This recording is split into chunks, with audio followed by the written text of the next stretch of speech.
You're going to talk a little bit about it, but first things first, tell us a little bit about the little Steph. You are now an entrepreneur, not so long, but have you always been entrepreneurial, or is this really something that fell on you? Not always. I mean, as a young girl, I sort of grew up in the countryside with my mum and dad. Sort of love of nature was started young.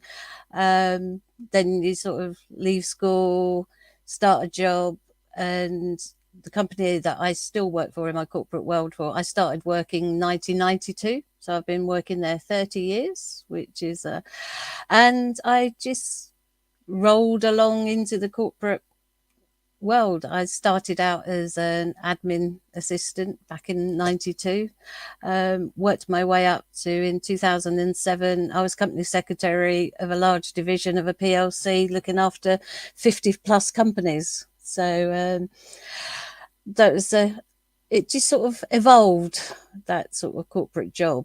And 2007, I was a company secretary, but then it was back in sort of 2016, I think the winds of change were sort of blowing. And after all of that time, it's a long time to be working in one organisation. Yeah. And I don't think there's a lot of people that can say they've been for the same organisation for 30 years.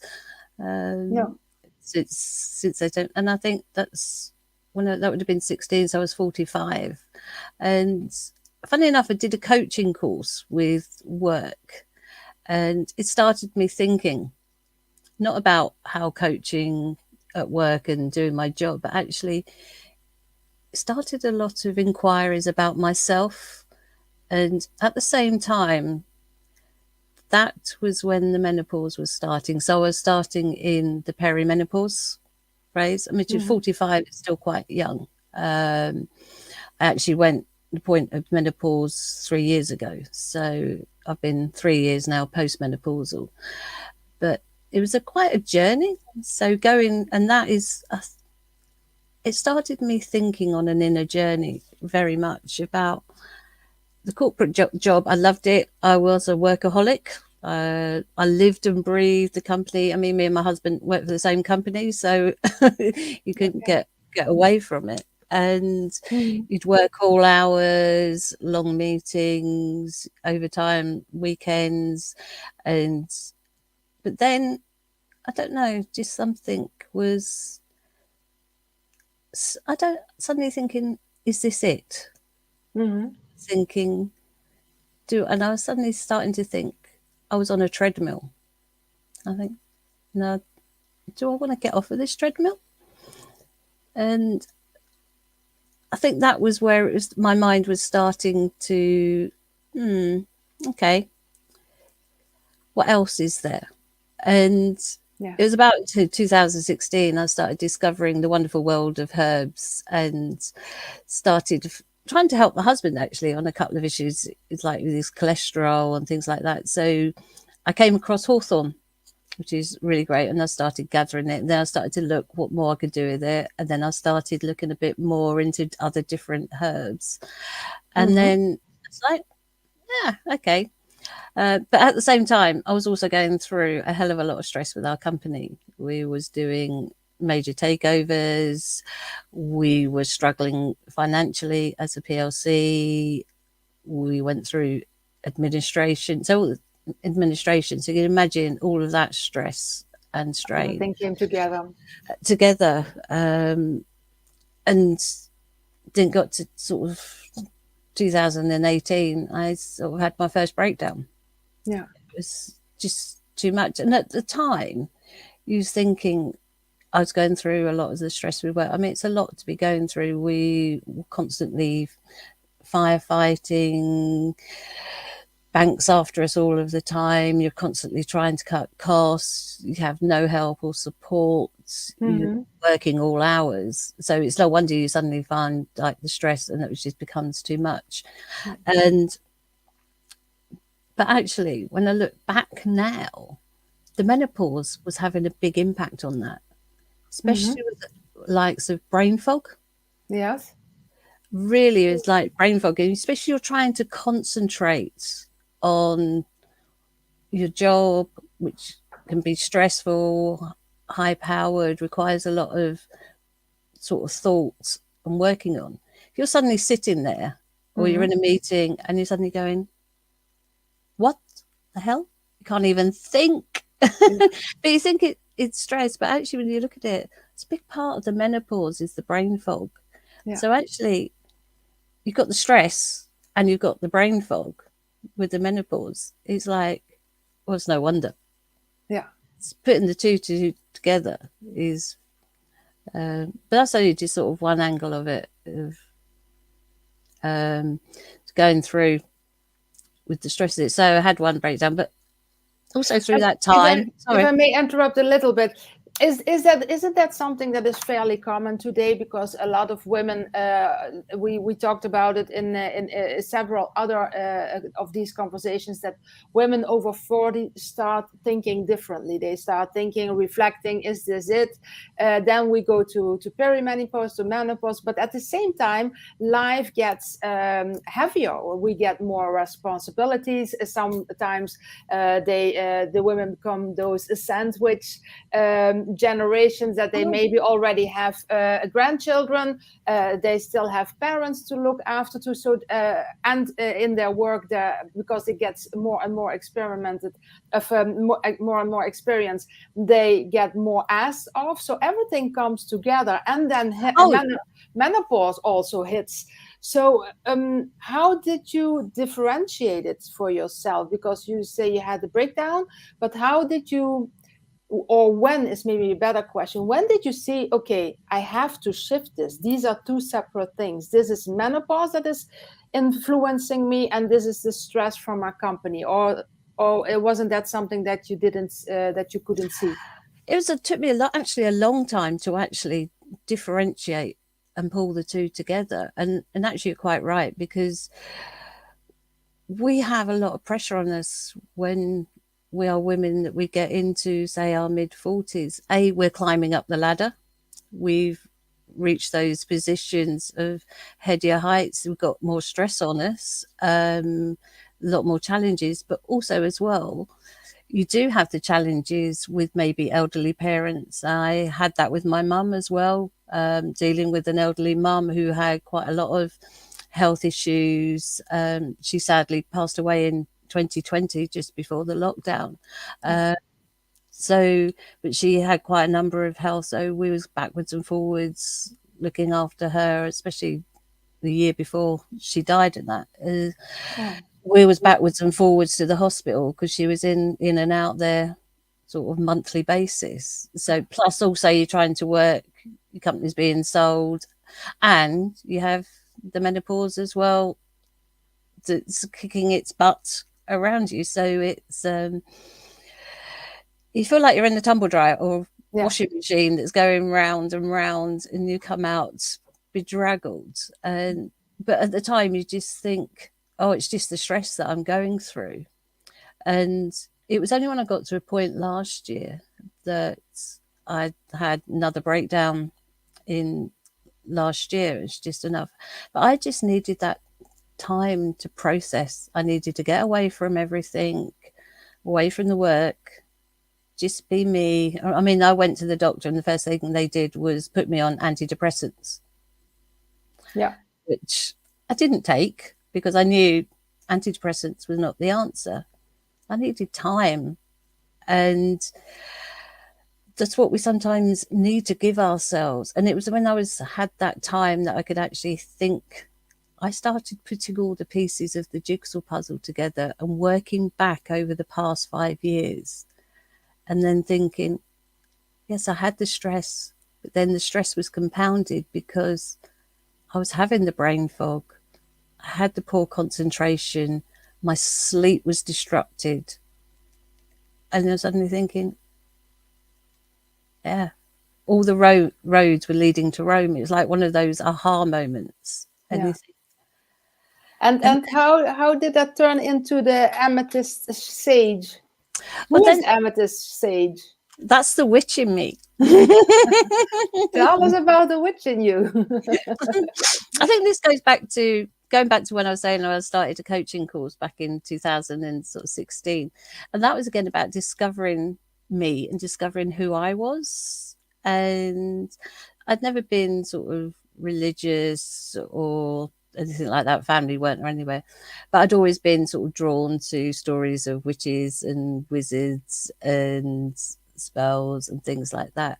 But then I started to look into it a lot more and started realizing I had the connection, and I could start working with the herbs, working with crystals, energy, nature, the healing.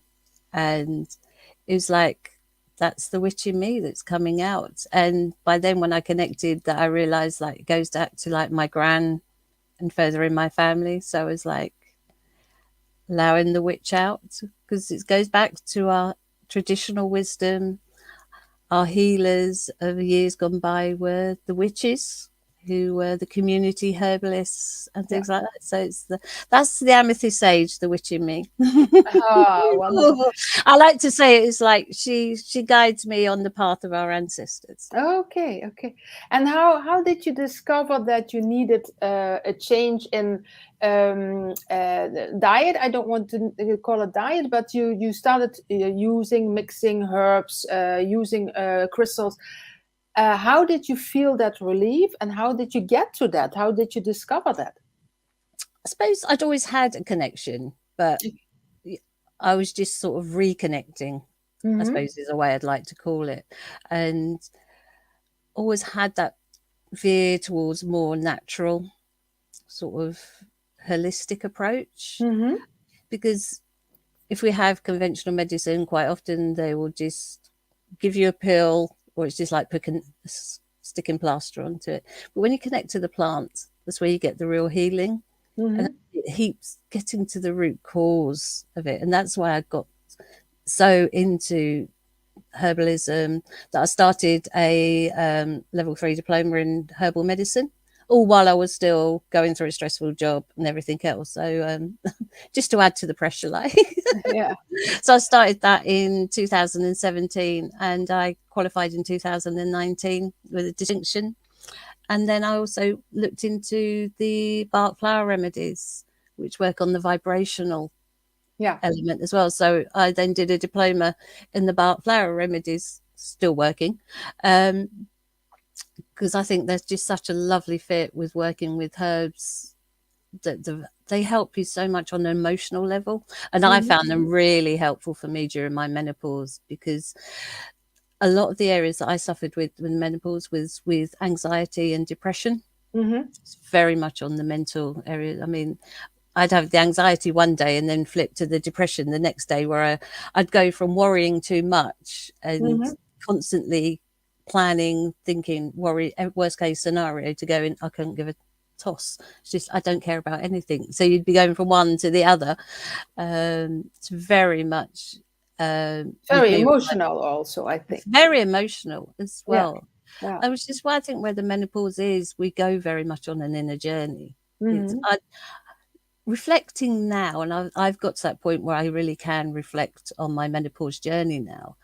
It is a journey of discovery, because you get lost. At some point I could look around and go, I don't even know who I am now. I got so lost in everything. It's just like, who am I? And I think that was the point when you suddenly think, I need to find me. Me's in here. I need to find me. And menopause is physical, with the physical changes that happen to your body through the hormones and everything. But it is also that mental and emotional journey as well. It's we are emotional creatures. Especially with women now, our hormones are very, very important to us, for us. So if they are out of balance, then all sort of things happen. And but how did you turn that into a profession? Because you are fairly new as a coach, and that is something that I thing is really important, because we always we often hear, oh, when you start a business you need to stop everything and you need to concentrate for a full 100% on your business. I don't agree with that. I think that if you add the stress of not being able to pay your bills, unless you have a husband who has a good income and you are able to it, but in general women today work also to pay the bills. You are doing a combination also. You went from full-time in corporate to part-time to being able to launch your business. But how did you know that you wanted to create a business around this topic? I think because I have such a passion for working with the herbs and the flower remedies. And also I think from my own personal journey, I so want to help other women who in their journey as well. I found my menopause journey very lonely. It's being able to reach out and talk to people. And I was thinking, even if I can reach out and help one woman and I've helped her menopause journey, then I know I've done it. I've had my purpose. I mean, I can help so much more. But sometimes we need that person to be who we can talk to, non-judgmental. You can talk to people in your family or your other halves, but they're also putting their slant on it or from their perspective. And I think that's why every woman goes through a different menopausal journey. Different everything. Yeah. Every woman's journey is unique. And that's another thing with like the herbalism, is it's recognizing that everyone is unique. Everyone is on their own unique well-being journey. Go to the doctors, they'll see you 10 minutes and give you, right, here's prescription, just tick. But when you work with like herbalists and then well-being coaches, they get to know you, get to understand you, and then to fit the herbs and lifestyle changes to you. And that's what's very important about understanding you and working it, because there's lots of herbs that will work for different things, even within the menopause, but that might not be right for that person. It's fitting the message. So I think that's how I wanted to get into launch my own business. So I'd had the bare bones of it in place for about the last sort of year or so, but you obviously know we've been through global pandemic and put things on a little bit of hold. And I suppose I still needed to go through some healing myself as well and get myself ready.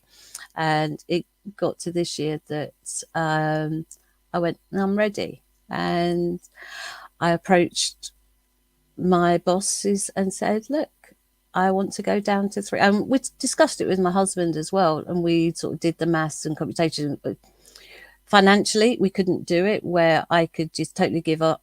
And then we've got to risk me then trying to earn everything from my new business. Which would put an extra pressure on it. Extra pressure. And it puts pressure on relationships and things like that. So, which you don't want to do. So we decided, well, I said, even if I can go down to and give myself 2 days at least doing my business to start with, that will give me the time and that I can focus. And then we've still got 3 days a week where that still pays the bills, puts petrol in the car. And that's a huge part of the budget. So, and I went to my bosses and I said, look, I'd like to go down to 3 days a week. I was obviously coming back then at the beginning of the year of coming back off of long-term sick.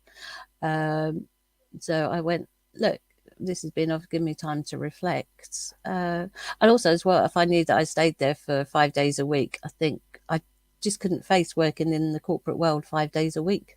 It was just like, because it's getting soul destroying. It's that's why it's like want something a bit more fulfilling. The way the corporate world is these days, and it's time.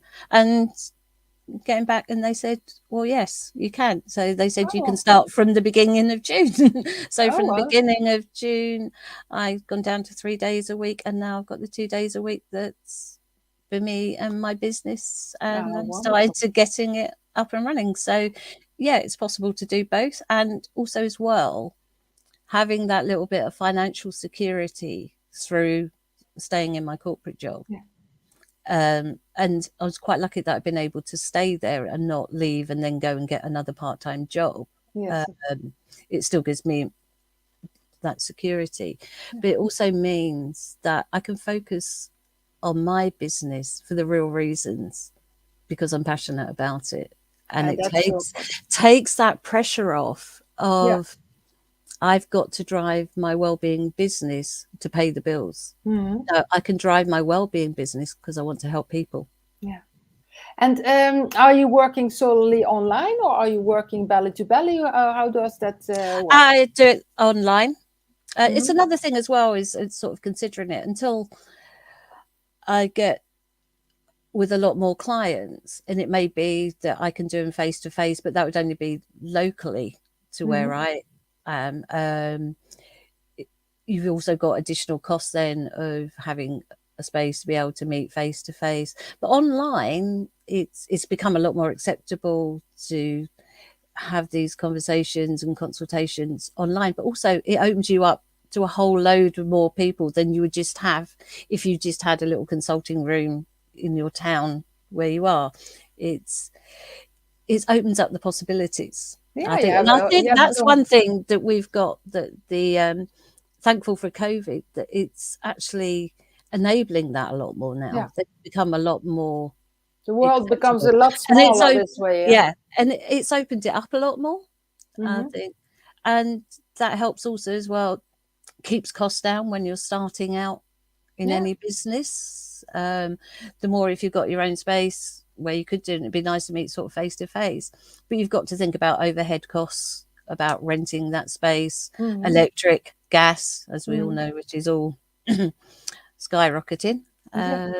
It's so, yeah, it's possible. And I think, and then sort of the goal is that my herbalist side and well-being goes more and up and up and that, and then I can let the corporate world go like that. So what are the 3 things that you do every day for your business? Are there things that you say, okay, that is how I am building my business now? These are the 3 things that I do on a consistent basis, on a daily basis. I really do. My day cannot be long enough, but that has to be done. Networking. So I've been getting on some good networking thing. I think also as well, because where I've come out of that corporate world that I've been in for 30 years, I've been in a construction building management environment, which is very different from herbalism and well-being. It's very different environments. So a lot of your connections are all sort of around that sort of sector, should I say. So I've been doing a lot of, but then also it's that sector where actually I can reach out to a lot of people, women especially, because they're going through the same as what I'm going through. So actually they're an opportunity in that sector. So a lot of networking, but also networking within the wellness areas, sort of spiritual and holistic arenas as well, and growing your network and your name. That's a different one of the things. Do social media, but I love writing as well. So I write about the herbs that I deal with. I like to bring them to life, and I get out there in nature. That's what because connecting with the herbs, that's where I connect. That's what a herbalist has to do, because otherwise working with them. So today I've been working on looking at some of the products, because I like to craft with the herbs as well. So I make herbal products, herbal balms, herbal bath teas as well as part of. Wonderful. Yeah, we when we have a throat ache or something like that, or fever, we take sage tea with biological organic honey, and so how do you say that? Turmeric. Turmeric. So we are almost at the end of this conversation. Before we part, can you please share some last words of wisdom to women that are, like I said before we started this conversation, that are maybe thinking, okay, I really want to leave corporate, or I really want to work part-time and do something for myself, but I am afraid. What advice could you give them? What worked for you to make that step and to go to your bosses and say, after 30 years, I want to work only 3 days? How did you muster up that courage?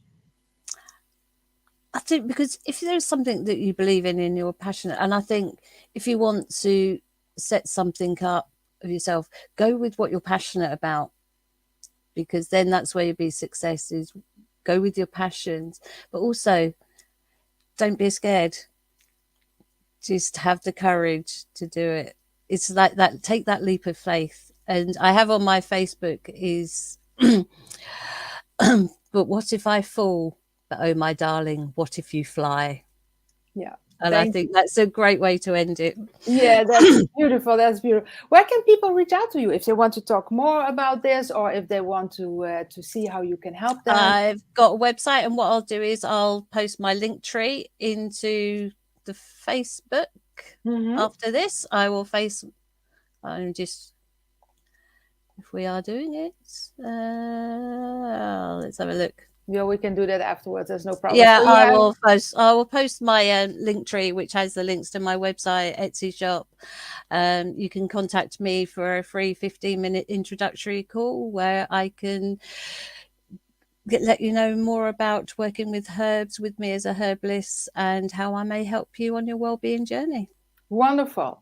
Wonderful. Thank you for this conversation, Steph. I wish you all the luck in the world. Not luck, but all the success in the world, because it's not luck. You create your luck yourself. But I really wish you all the best, and a lot of clients, of people that you can help with these herbs, because I know how important that is, and how it is better for the body than a lot of those chemical things that doctors are giving us. So thank you very much for this conversation, and I wish you all the best. Have a great day. Thank you very much, Monique, and thank you. Goodbye. So wasn't this amazing? She is really very lovely, and I really love the way she is working with herbs, because I am a big believer of eating natural things to help us through menopause. I speak from experience. I explained to Steph that when I started menopause with the hot flashes, I changed my diet, and thanks to things like herbs and power foods, I do not have any side effects from menopause anymore. So I hope you like this conversation. Please reach out to Steph if you have questions about her. Check out her link tree so you can see if she can help you more. And for today, I wish you all the best. I wish you an amazing weekend, and we will see each other next week, Monday, at 5 a.m. Central Time, or at 11 a.m. Eastern Time, or 10 a.m. Central Time. Bye for now. Have an amazing weekend.